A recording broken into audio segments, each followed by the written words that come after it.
Сәлем қыздар, біз бүгін сіздермен красный бархат тортын дайындаймыз. Бізге қажетті заттар 3 жұмыртқа, 20 грамм какао, 15 грамм қызыл краска, 200 грамм май, 200 грамм айран, 18 грамм разрыхлитель, 180 грамм құмшекер, 280 грамм ұн қажет. Ең алдымен құрғақ ингредиенттерді араластырып аламыз. Ұнымызды, красителімізді, какаомызды салып, жақсылап араластырамыз.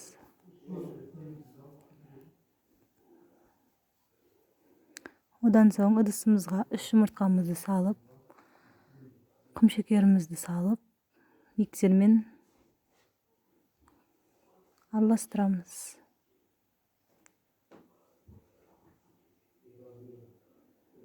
Құмшекерімізді бөліктерге бөле отырып саламыз. Жақсылап көбік болғанша араластырамыз.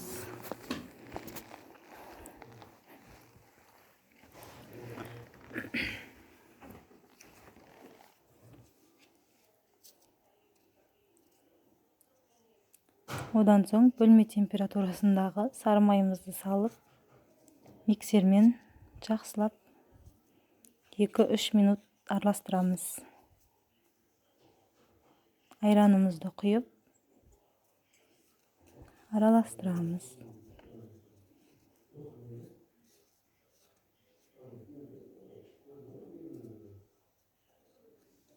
Одан соң ұнымызды бөліктерге бөле отырып миксерлейміз.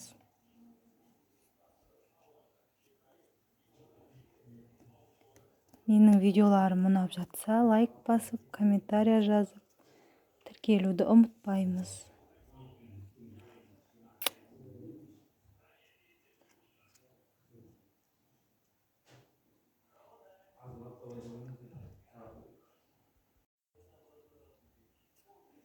Жақсылап біркелкі масса болғанша араластырамыз. Осындай жұмсақ масса пайда болады.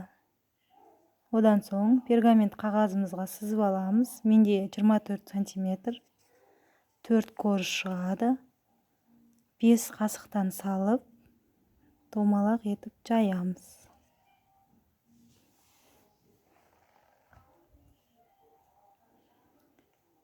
Қызып тұрған пешімізде 250 градуста 3-4 минут пісіріп аламыз. Осындай 4 корж шықты, осындай жүп жұмсақ болып шығады.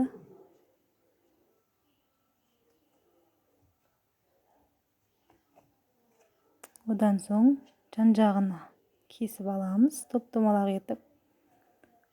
Қалған қамырымыздан крошка жасап, бетіне себеміз. Енді кремімізге 400 грамм сливки, 150 грамм құмшекерімізді салып, жақсылап араластырамыз. Сливкиміз міндетті түрде салқын болу қажет. Одан соң 500 грамм творожный сырымызды салып, миксерлейміз. Бір келкі масса болғанша, өз формасын ұстап тұрғанша миксерлейміз. Міне бізде осындай крем пайда болады.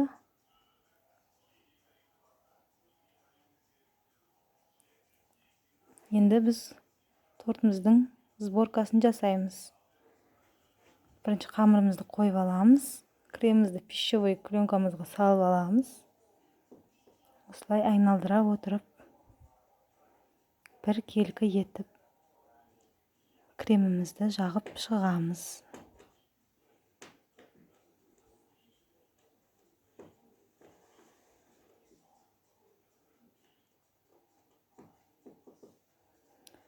Міндетті түрде жасап көріңіздер, өте дәмді болып шығады. Екінші коржымызды қойып,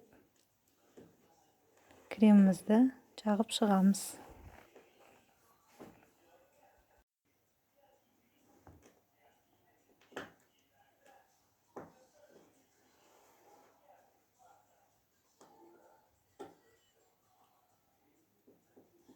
Бетін тегістеп шығамыз. Одан соң үшінші слой коржымызды қойып, тағы да кремімізді жағып шығамыз.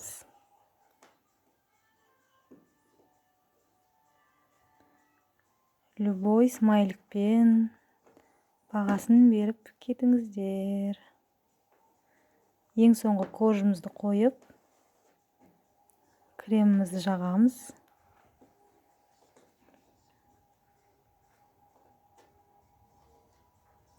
Бетін тегістеп шығамыз.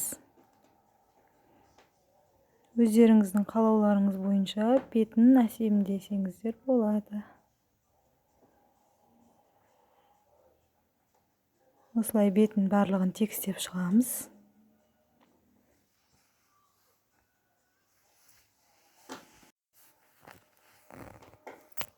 Одан соң жан-жағын тегістейміз.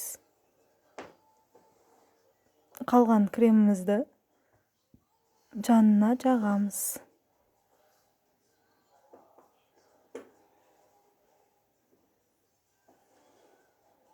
Мінсіз тегіс болудың қажеті жоқ. Себебі сыртынан қызыл крошкамызды орналастырып шығамыз. Барлық жеріне кремімізді жағып шығамыз қалған кремдерден.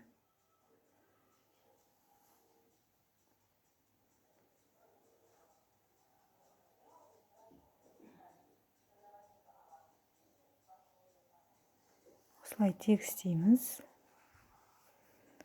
Ортасын мен ашып қояйын деп тұрмын. Сол себепті ортасына бір ыдысты орналастырып, жан-жағына крошкаларымызды жағып шығамыз.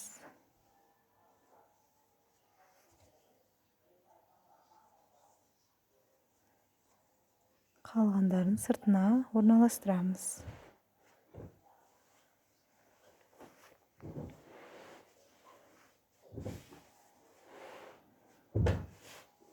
Осымен біздің красный бархат тортымыз дайын.